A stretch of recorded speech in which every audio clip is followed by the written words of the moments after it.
kaçmış hovuza benzeyir denizindi. Solğun yerlerde kalır saldırdığın her izindi. Toy günü yarı kaçmış gelinlere benzeyir. Ah paltarlı buludlar. Sen gelende çiçekler açardı, sen gelende dağlarda gül açardı, sen gelende keder menden kaçardı. Sen gelende çiçekler açardı, sen gelende dağlarda gül açardı, sen gelende keder menden kaçardı.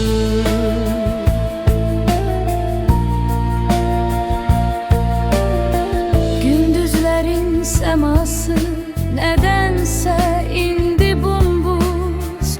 Geceler başım üstte, ne ay yanır ne de ulduz. Nedense bu hoş baharda sarı yarpaklar açır, sökendim ağacılar. Sen gelende çiçekler açardı, sen gelende dağlarda gül açardı, sen gelende keder menden kaçardı. Sen gelende çiçekler açardı, sen gelende dağlarda gül açardı, sen gelende keder menden kaçar.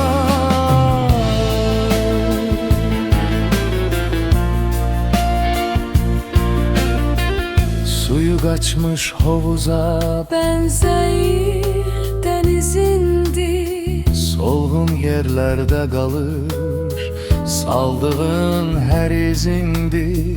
Toy günü yarı kaçmış gelinlere benzeyir. Ah paltarlı bulutlar. Sen gelende çiçekler açardı, sen gelende dağlarda gül açardı, sen gelende keder menden kaçardı.